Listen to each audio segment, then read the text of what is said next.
Recent గా ఒక అబ్బాయి నాకు మెసేజ్ చేశాడు. అతను ప్రెసెంట్లీ బీటెక్ సెకండ్ ఇయర్ చదువుతున్నాడు.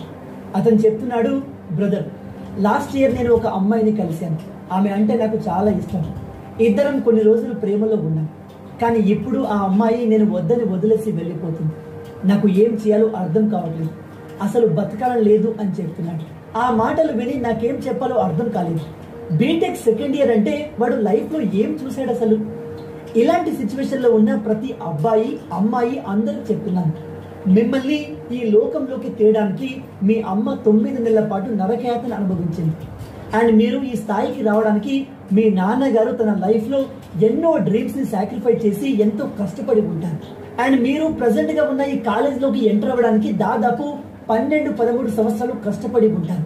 అలాంటిది కేవలం 1 సంవత్సరం లేదా 6 నెలల ముందు మీకు పరిచయమైన అమ్మాయి మీకు నచ్చినట్టుగా ఉండట్లేదు, మీతో ఉండట్లేదు అనే కారణంతో మీ లైఫ్ మొత్తాన్ని ఎండ్ చేయాలనుకుంటే అంతకన్నా స్టూపిడిటీ ఇంకోటి ఉంటుందా? నువ్వు జస్ట్ సంవత్సరం కింద పరిచయమైన అమ్మాయి నీతో ఉండట్లేదని ఈ డెసిషన్ తీసుకుంటున్నావే, కానీ నిన్ను ఇంతటి వాడిని చేసిన మీ అమ్మ ఎన్ని కష్టాలు పడి ఉంటుంది.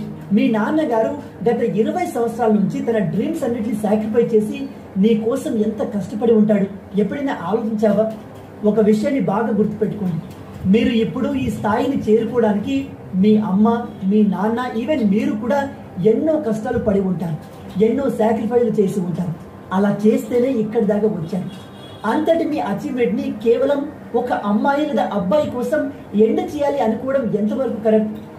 లైఫ్లో కష్టాలు, సుఖాలు, లవ్ అండ్ బ్రేకప్లు చాలా కామన్.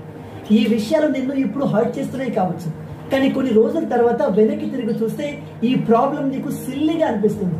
కాబట్టి తొందరపాటు నిర్ణయాలు తీసుకోకండి. మిమ్మల్ని కనిపించిన, మీపై ఆశలు పెట్టుకున్న తల్లిదండ్రుల్ని మోసం చేయకండి. ప్రజెంట్లీ నేను మా టీం ఆ అబ్బాయితో మాట్లాడి తనని నార్మల్ చేసే ప్రయత్నం చేస్తున్నాను. మీలో ఎవరికైనా సేమ్ ఇలాంటి ప్రాబ్లం ఉంటే దయచేసి ఓపెన్ మైండ్తో ఆలోచించండి. అయినా కూడా మీ వల్ల కాకపోతే పైన పేజ్లో నా జీమెయిల్ అడ్రస్ ఉంటుంది, మీరు మాకు